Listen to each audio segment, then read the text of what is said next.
अगला मैच अफगानिस्तान से है और कल जिस तरह अफगानिस्तान ने, स्कॉटलैंड एक एसोसिएट मेंबर है, एक बहुत कमज़ोर टीम है, लेकिन ज़ाहिर जिस तरह 60 पे आउट किया, राशिद और मुजीब की जो बॉलिंग है, अब वो एक ख़तरा पाकिस्तान के लिए। आपको लगता है उनकी स्पिन बॉलिंग बन सकती है? पाकिस्तानी स्पिनर्स को अच्छा खेलते हैं, लेकिन आज भी सोडी 2 विकेटें ले गए, सेंटनर ने भी अच्छी बॉलिंग की, तो अब वो राशिद और मुजीब की तो ज़ाहिर क्लास अलग ही है।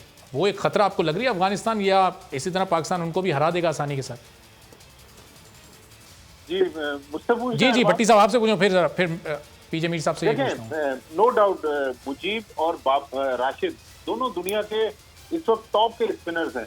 और अगर आपको याद हो 2019 के वर्ल्ड कप में हेडिंगले लीड्स में जो पाकिस्तान अफगानिस्तान का मैच था, बहुत कांटे का मुकाबला में गिरते पड़ते इमाद वसीम और वहाब रियाज ने वो पाकिस्तान को 3 विकेटों से मैच जितवाया था। अफगानिस्तान खतरनाक टीम है, लेकिन मेरे ख्याल में जिस तरह पाकिस्तान की टीम को, जबकि वो स्कोर भी कोई ज्यादा नहीं था, वो 245 246 के आसपास कोई स्कोर था वो।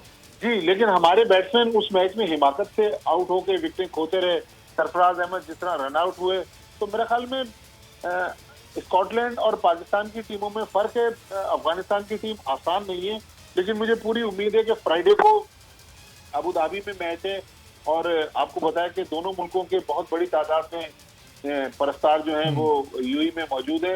तो ग्राउंड में भी आप देखिएगा काफी हल्ला गुल्ला होगा। मैच में भी पाकिस्तान अफगानिस्तान की राइवलरी हमने हेडिंगले लीड्स में देखी थी कि पाकिस्तानियों को मार रहे थे अफगानी इंक्लोजर्स के अंदर, और फिर ग्राउंड के बाहर अलग मारपीट कर रहे थे। जाहिर है यूएई में वो माहौल नहीं होगा, लेकिन मेरा ख्याल में पाकिस्तान की टीम फ्राइडे को अच्छे तरीके से फिनिश करेगी मैच को, और पाकिस्तान को तीसरी कामयाबी भी मिलेगी। सही। तो पीजे मीर साहब, अफगानिस्तान की टीम इस वक्त एक बहुत इंप्रूव टीम है, वो डायरेक्ट क्वालिफाई कर चुकी थी इस टूर्नामेंट के लिए, जबकि श्रीलंका और बांग्लादेश जैसी बड़ी टीम हमने देखा क्वालिफाइंग राउंड खेलकर फिर मेन राउंड में आई हैं।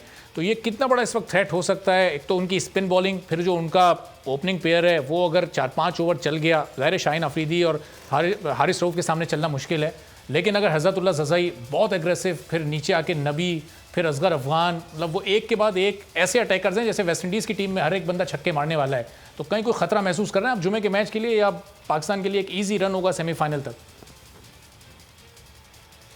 नहीं जी, देखें, ख़तरा आपको हर मैच में हर एक के साथ होता है। हम वो टीम्स को सिलेक्ट कर लेते हैं कि ये ख़तरनाक है, ये ख़तरनाक है।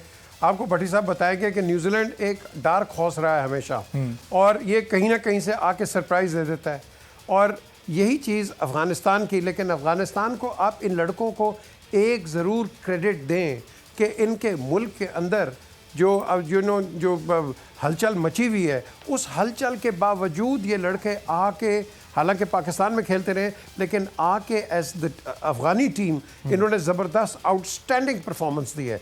Hats off to this boys, because obviously इनकी सारी फैमिलीज़ वहाँ हैं, रिश्तेदार वहाँ हैं, दोस्त वहाँ हैं, एंड इन कंडीशंस में आके मैं समझता हूँ कि ये बहुत बड़ा एक अचीवमेंट है। और पर्टिकुलरली ये मुजीब ने देखो 5 for 20 4 ओवर्स के अंदर ये जो किया है, आउटस्टैंडिंग है। But at the end of the day मैं समझता हूँ हमारी टीम तकड़ी है इनसे, ऑन पेपर तकड़ी है, लेकिन ये वो चीज़ें जो कि अपसेट कर सकते हैं। इनको लाइटली नहीं लेना चाहिए, बल्कि किसी टीम को आपको लाइटली नहीं लेना चाहिए। आपको अगर वीक टीम है उसको आप इतना आप उनके खिलाफ इतनी रन्स करो कि अगलों को भी पता ठीक है। किसी टीम को इजी नहीं लेना है, ज़रा आगे निस्बतन पाकिस्तान के हल्की टीमों के साथ मैचेस हैं, लेकिन पाकिस्तान को वो मैचेस भी पूरी तैयारी के साथ और इसी मोरल के साथ खेलने। बहुत बहुत शुक्रिया पीजे मीर साहब, साबिक इंटरनेशनल क्रिकेटर हमारे साथ मौजूद थे। अब्दुल माजिद भट्टी साहब, सीनियर स्पोर्ट्स एनालिस्ट हमारे साथ मौजूद थे।